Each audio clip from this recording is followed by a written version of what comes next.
Hello everyone and welcome to the Edmonds Racing Preview Show. We're coming to you a little earlier this week. There's a big contingent of runners headed towards Friday's Ipswich meeting, so we'll preview that in detail. But before we get into that, let's recap the last week, and it was a pretty good week. Trent, you were here on the home track. Clover's Prince got the job done and in pretty slick time. Yeah, we both were here, actually. But yeah, no, he was good. But it was a track record, wasn't it? Yeah, which was 103.38. was pleasing. Probably wouldn't really read too much into that, would you? Is it the track preparation's a bit different? I'm not sure, but anyway, whatever. That's good. The horse went good anyway. Didn't he? You know, he got a bit of pressure, didn't he? Sort of one whizzed up 3 wide and sort of flushed him out, I suppose, and he was good in game with a big weight and such a little horse to be able to, kick away and win as he did. So, we're both concerned about Lee Freedman's thing with no weight. Again, knocked us off last time with Connolly and it started to get into the picture, and we both thought, oh, here comes Lee's thing with no weight, And anyway, I think I mentioned Kello's strong, and it was one of his better rides. Better rides from put a Barry Crocker in from time to time, but he didn't get flustered, did he? No, he was good Saturday, and he was very, very professional after it. So whether he sees this or not, he'll get a big head from it. He's a big fan of the show. He watches it every week. Does he? Yeah, Okay. He actually does. He was very good, very professional. Even coming in and had a beer with us after the race, so that was good. Did he? Yep. He had no more rides. Yeah, obviously. So and then annoyed me at dinner on Saturday night. Noel, thank you very much. That's a different story, yeah. It was good because we were going to send that horse to, we're going to go to Rocky and leave him there because of the cutis available for I think they have it for 4-year-olds more so up in North Queensland. Yeah, that's a newer sort of initiative than they do here. But he was good, and he hasn't had that many preps, and we just thought we'd bring him home, and we can still send him up there at any time we need to, and it was just good for the guys, Lucky Clover, and the syndicate outside Lucky Clover also. They've tipped into a few horses with us, so it was good to get another win with that guy because we paid $180 for him. Yeah, he was the highest priced horse at the sale. It's good to get another win for with him anyway. He's been very backwards. He's only a light little petite guy who's taken a long time, but he can progress now, I think. Very good. Well, he's a track record holder, so the owners can claim that one. I think when he won his maiden, he beat a good horse, didn't he? Freedom Rally of Gollins. It hasn't had a loss since. It was unlucky on the day, but and Matt Dunn's horse. Lubrication won a stakes race. Lubrication won a stakes race. Maybe two starts later. So, look, his form was pretty good coming back to a race like that. To be fair, we'll just see anyway. Yeah, and a best bet, you're on the board for that one too. So what price was it? $2.30. Thank you. My best bet go? $0. Where did he run? The Dreamer. The Dreamer let us down. Yeah. Only run last. Ran second last. Second last. Okay, sorry. One of Chris Lee's got tailed out. But I think he might have broke down. He put a stinker in for the first time in nearly 2 years. Preps, he's been really consistent. He was due for. He just put a Barry Crocker in. So anyway, moving on. I'll recover this week.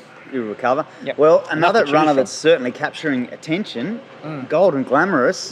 She ran at the midweeks last week. Sky Racing featured her in some social media commentary. That's then led to World Horse Racing featuring her. And obviously we've spoken to her a bit on the show. I remember before her first start we did a photo shoot.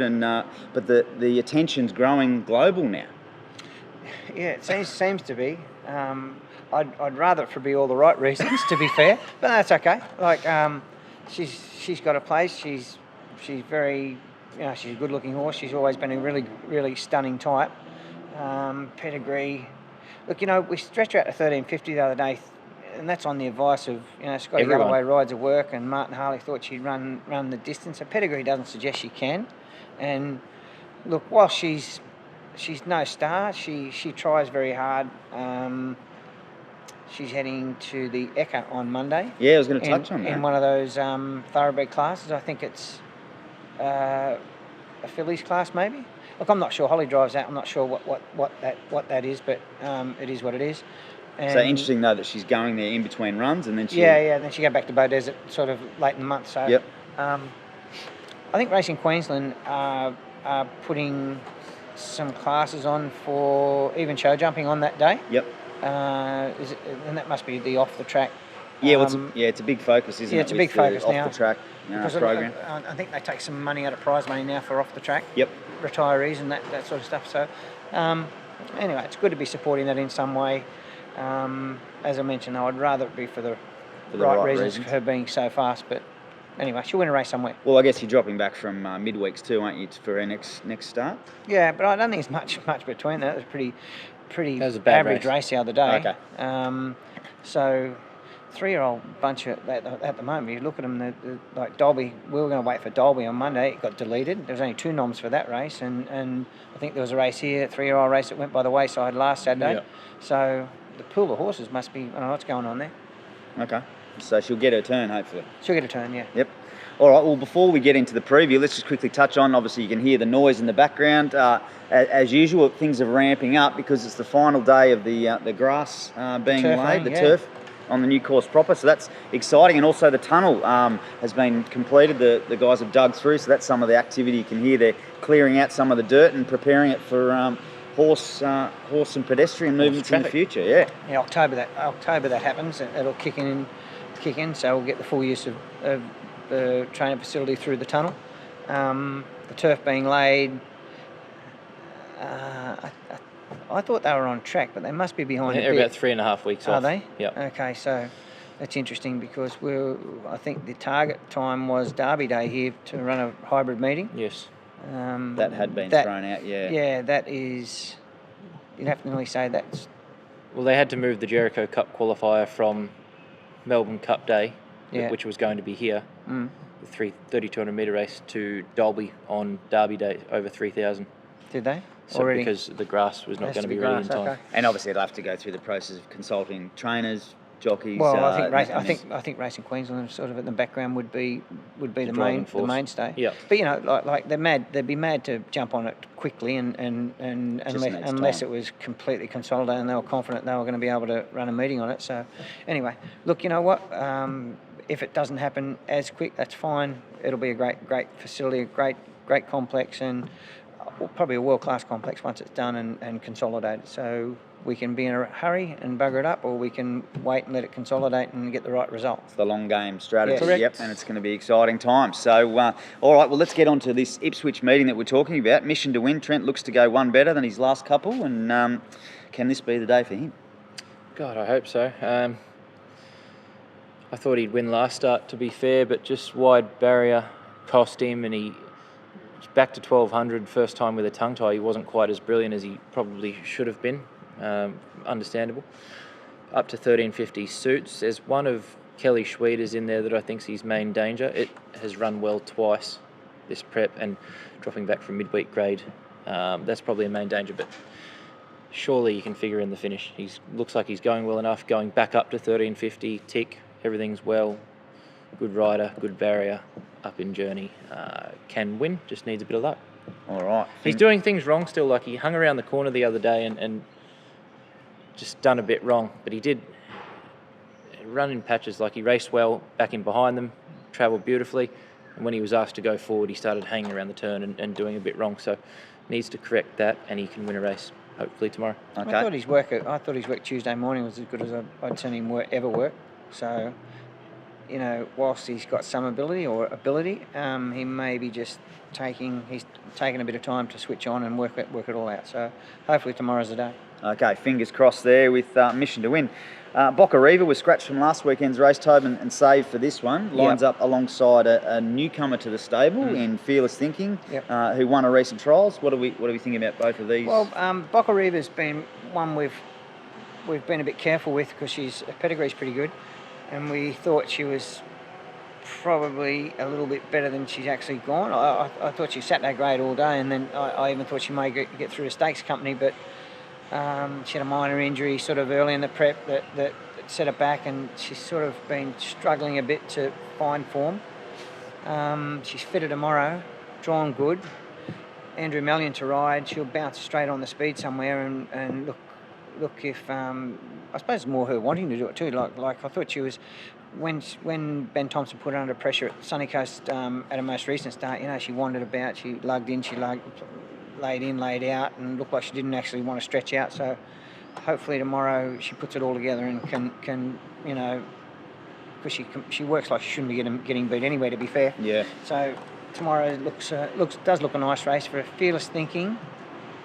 is a newcomer, first starter for us, come from Bjorn Baker. Bjorn Baker, one of our clients. We've had a couple of horses from Bjorn, from Glamorous and Glen's son. And she come to us with an issue. We've tidied that up, hopefully. Trialled really good the other day. Here, found the line good. I think little Stacey Keller rode her on that occasion. and she got through and trialled really good. So, and her subsequent work has been good as well. Probably a you think mare, first up she may just need it, but I wouldn't be surprised to see her in the finish there somewhere. Hopefully we can fight this race out. Okay, yeah, a couple of runners with potential there. Yep. Bassac Lane looks to make it back-to-back wins, stepping up to the Class 1 company over the 1200, although has drawn wide. Drawn disgracefully bad, so we might have to wait, but we just got to weigh up options there. He was obviously a really good winner from a soft barrier. He looks like he's gone on. Looks good. His work's never flash. He never has been a flash worker, so you can't get a great guide on him. But we just need to wait and see. Like, he's drawn 16, so, yeah, so chances are we've probably scratched and play the percentage, but just waiting on that one. We just have to have a look at the form today, if a heap of scratches come out and he looked like he was going to be able to bang up an outside lead or get to the lead or get up on, because he's a real horse you have to use and make, really do everything. One of Gollins that's drawn one is going to be hard to beat. Yeah, Okay. so look, we'll more than likely wait. Wait for another day, Yep. Bassac Lane. And then to round out the program, Unziger lines up for his second start for the stable and looking to improve on that first run, and obviously the extra distance might help. Drawn wide again, just go back on him, find cover and let him find the line. I think he probably needs this run again, and just wait until he sort of gets to 1800, 2000 to be going at him with any confidence. Just needs another start.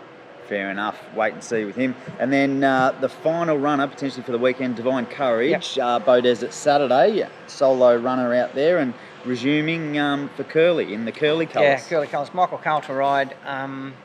Barriers on it yet, so we can't really give you a guide on where. But it probably doesn't matter that much with him.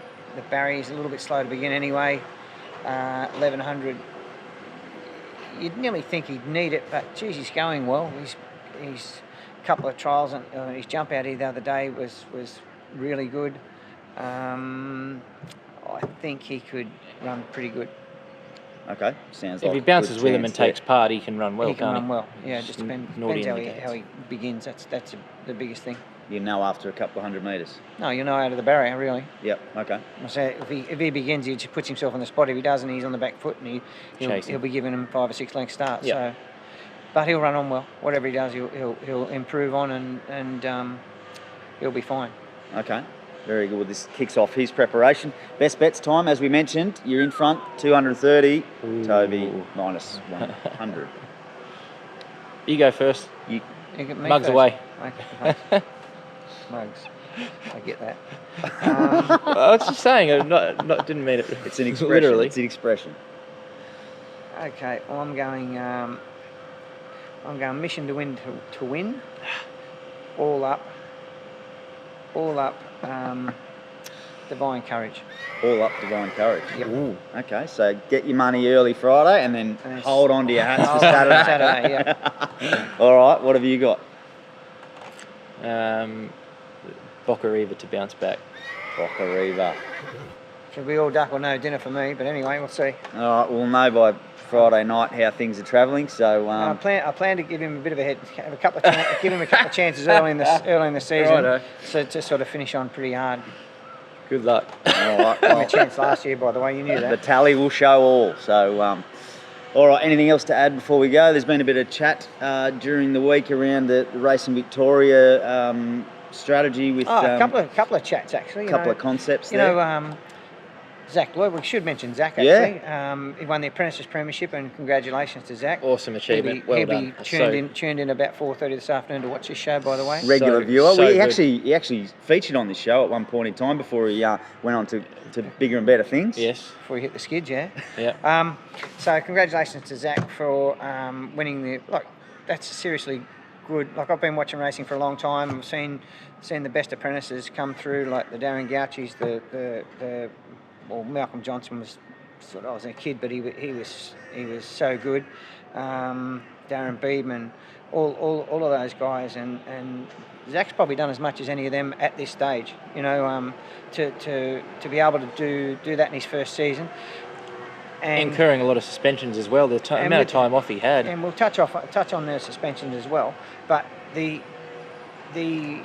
think the best part about it was he's had the support of good stables. So you see, he went down to Godolphin. Yep. Hawks. Hawks he put him on straight on. I think Brad Widdup. Brad Widdup support. Most of the big stables are supporting him because they know he's got ability. He's light. He's got a good future. So I don't want to give him too big a head. But he's certainly heading the right way, isn't he? Yeah, certainly is. So, suspension-wise, I seen an article written the other day where the top trainers give their support to him. He just needs to be a bit more careful. Well, yeah, they're correct. The other thing is though, from a trainer and an owner watching him ride, is mate, he's trying his hardest. He's put that race where he got suspended on Saturday. He's going to get stuck behind Paul Cave's horse and James McDonald was outside of him. James would have done the same thing too, by the way, and probably doesn't get us into as much trouble because Zach's a focus at the moment with his amount of suspensions. Yep. He's quite an easy target, and whether that's a fair comment or not. It's probably not, but none of them are easy targets, and I understand that the the safety of everyone is impeccable, but if he stayed where he was, he could have hit the deck as well. You know what I mean? He could have come in, he could have got on the heels of Paul Case and he was coming back on him. Yep. So look, from an owner and trainer, and from trainer's perspective, a kid like that's trying, he's trying to win all the time for you. You'll get them kids that sit down because they've had so many suspensions. They're that careful. They go into their shell. They go into the shell, and then they're not going to get the best out of their horse. They're certainly not going to get the best reception from a trainer or owner when they come back. Well so it's a fine line. Yep. Which is difficult for kids of that age, especially. But I take my hat off to Zach. He keeps going out there and trying. If he gets a suspension, well, he's got to cop that and do the time. But keep trying, boy. I think you're doing a good job. No, well done, Zach, and don't forget where you came from either. Yeah. I told him to. I know there's been a lot of. You're going to thank us in your acceptance speech. He said, "Yeah." So it's good. No, great achievement. All right, we might wrap it up there, hey? We've got the Racing Victoria thing to talk about. Yeah, do you want to talk about that? Well, we just listened to an interview there from the CEO. The CEO. Yep. Yes. Wow. With Gareth Hall. That's a bit out there. What did he say? It's polarising some of the participants, but that's the question. Gareth Hall asked him whether or not he was worried about alienating participants and dividing Racing Victoria from their participants, and he said, "Not worried at all. No, it doesn't worry me." How in the world can someone be representing? Look, the participants? A bloke in his position has a stance naturally, which is fine to do, but I wouldn't have been saying that on air. No. Certainly would have kept that to myself if that's your position. But everyone to their own, I suppose. But if we start, my view is all of this whip rules and fancy going to the races, thinking you're going to get a crowd there because there's going to be no whips in use for a certain meeting. Like, are you serious? He said a lot of other stuff too. There might have been a lot of stuff, but I'll tell you something. Each year at Flemington on Melbourne Cup Day, they have they have a lot of protesters, right? Now, Channel 7 a couple of seasons ago I think it was Channel 7. They sent the guy in to interview these protesters. Yep. Mate, they didn't even know what they were protesting for. They Why go, what are you is, protesting for, love? And she goes, oh, I don't know. Just I think that's it's like a big lynch thing. mob. Yeah. So once we get through the whip rules and they decide to can the whip and what's the next thing? They want to stop horse racing is what they want. They want to stop jumps racing, horse racing. They won't stop until and then they'll move on to something else. It'll be something else because they're serial whingers. Yeah, they're not going to go. I'm not sure that's hard. I don't think it's too hard. I think it's fair because there's people in this world that just want to divide and find a narcissistic view on things, and that's what it is. and the jockeys mic'd up. That was the other element to this new introduced series. I think there's too many moving parts. What's the thought about that? I think there's as in trainers or owners or a representative could be speaking to the jockeys during the race, and a bit of theatre. I think it's all about innovation. That's the argument that they're trying to innovate. Michael Hellier do new said things. something absolutely bang spot on Twitter. He actually said, if I'm trying to listen to a trainer at the 600 giving me instruction or telling me, okay, move forward or whatever, and I've got jockeys inside me screaming for room and this and that and the other, it's taking my focus away from my primary job, right? It's a safety issue. So, in my view, it should never happen. It shouldn't have even got off the ground. Piss it off, no good. All right. Look, I don't know whether that's a big issue. Then we're just talking about Zach Lloyd getting a lot of suspensions for safety issues. Safety, this will help that along. There'll be people getting, especially they wouldn't want to hear some of the some of you guys say during the race. You've seen missed the kick, you spastic. You missed the kick or something. You've seen it. Yeah, it's got its pros and cons. Everyone gets a bit back on it. I think. Look, you know what? I don't know about innovation, whether it's good or bad. Anyway, it might be worth a try, but I agree with the safety aspect of it. That'd be an issue, and I don't know how they would control that. Impossible. What are you going to tell the rider anyway? To be fair, third the fence, get out. Yeah. Get out now. James McDonald, the best rider. Jimmy, what are you doing? Why are you in that spot? Yeah, absolutely. It's a little bit like, leave it alone. I guess the comparison has been made with Formula One, and they do it in different other sports, but it's a different. It's not apples with apples, is it? Well, as far as having drivers mic'd up, and it's a different scenario. Well, all sportsmen get mic'd up. So golfers, all of them get mic'd up now. But you're not riding a 600 kilo horse that's moving at between 60 and 70 kilometres an hour in a minute. And the race is over in one minute 12 or 1 minute 10. In a distance race, it might be a bit different, but certainly, you used to say 1,000-metre race. If you've got them mic'd up, how do you actually? What are you going to tell them? Yeah. Anyway. Pointless. Anyway, what are the jockeys saying about this? There hasn't been a lot of jockey. They're not allowed. They had the trainers and the jockeys who were assigned or whatever have been made sign a non-disclosure agreement. Confidentiality. Yeah.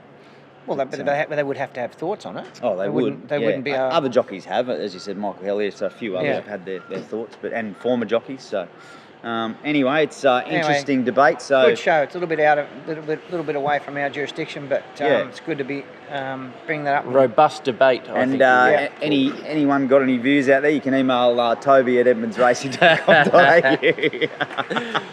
Good on you. That's the wrong email, by the way. And that's a wrap. Don't try that one. Don't try that one. It doesn't work. Yeah. No, it's admin at. All right. Thanks, everyone. Have a great weekend. Good luck.